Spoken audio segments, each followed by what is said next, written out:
Hi everyone, this is Wayne Rivers at Performance Construction Advisors, where we build better contractors.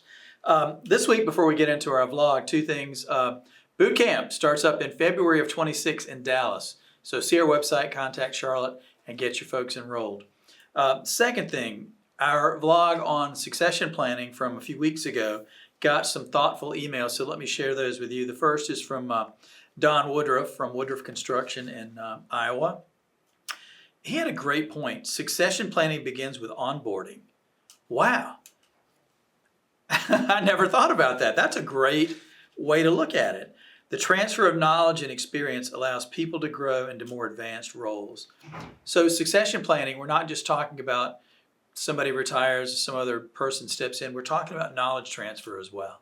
So knowledge transfer, we've done a vlog about that. It's an incredibly important thing as you pass down your institutional wisdom from your current employees to future employees.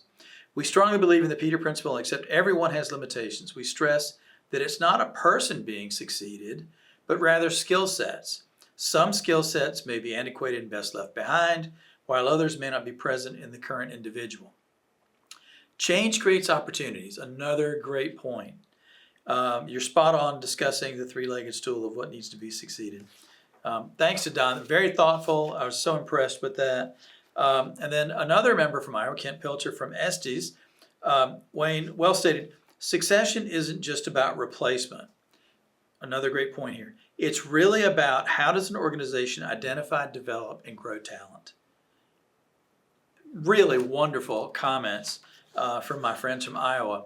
And Al Petrangeli from Carroll Daniel Construction in Georgia says, succession is an underutilized process that's probably one of the most significant factors for sustainable success. Why? Because it's hard, and the answers many times create challenges and disappointments for some in the business. That's another great point that I have consistently failed to make over time. If you choose successor A, that may necessarily mean that successor B will be disappointed. And we've never really done a vlog discussing that. So Al continues. Because of loyalty and the avoidance of conflict, we default to our internal pool of candidates who may not be the best choices. They are a choice, but maybe not the choice. External candidates are very tough to bring into an organization unless the choice is abundantly clear in skill set and experiences. So on the one hand, there's downside to internal, but an upside. On the other hand, there's trade-offs with bringing in outside people. We don't spend enough time grooming our leaders early enough or declaring because we don't want to show our hand. If we wait until someone's ready, we've waited too long. I've heard many times they aren't ready. Yep, you're right. I wasn't either, knowing what I know today. The right people will figure it out with help and guidance. Give them challenges. Telling loyal teammates why they didn't get picked is hard, and you need to place them in a role that adds value for them and the business. It's just not maybe the lead role. So great wisdom from our wonderful members, and their experiences, your experiences, are so valuable, and we're eager to share them. So email me and let me know what your thoughts are about this and future vlogs. Okay, this week I want to talk about what happens when the CEO retires but doesn't go away. This comes from a New York Times article in August of 25 by Jordan Holman. And in particular, the news had to do with a sort of a household name company, Target. And their Target informed the world that their CEO is stepping away, but he's not leaving. His new role will be executive chairman, and they're bringing a new CEO. We talked about this at length when we did a vlog on Disney's succession mess 2 years ago, 3 years ago. It's been some time. It's a little over 10 minutes, but it's on our website if you want to see it. But it kind of goes into some of the pros and cons of what went right for Disney, not much, and what has subsequently gone wrong as they navigated through some succession challenges. So the New York Times article says that half of the S&P 500 rather, had CEO turnover last year. That seems like a lot, but New York Times, that's what they say. And half of them utilized the chief executive to executive chairman format. So what happens? They talked to a professor, Ryan Krause, at the University of Iowa College of Business, and he says the following. What the data say is when the former CEO sticks around his chair, what you get is less change. You're going to get less performance change than you would if it was a clean break, and the former CEO just went away. Okay, so that's a pretty clear opinion on this format.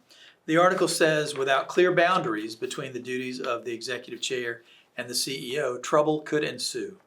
Well, that is a very diplomatic way of saying it is a tricky thing. Now, what about our members? What about non-S&P 500 companies? Can it work with co-CEOs, co-presidents, a chairman? A CEO retires, becomes the chairman, and brings in a new CEO. Well, yeah, it can work. Does it work, practically speaking?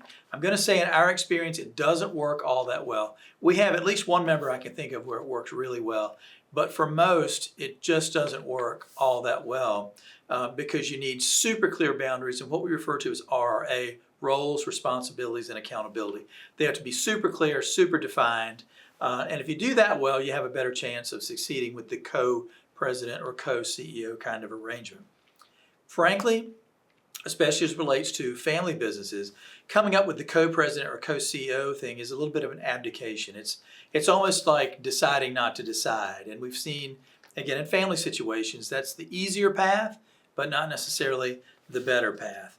Where would you go for a question like this about succession and CEO and talent and leadership and all that? Where would you go? To me, peer groups. Your peer group, what you want is someone objective that can look at your company as an outsider from that 30,000-foot point of view and give you real, solid, sound advice on what your next group of leaders needs to look like. So anyway, what do you think about that? Share with me in the email, wrivers@performanceconstruction.com. This is Wayne Rivers at Performance Construction Advisors, where we build better contractors.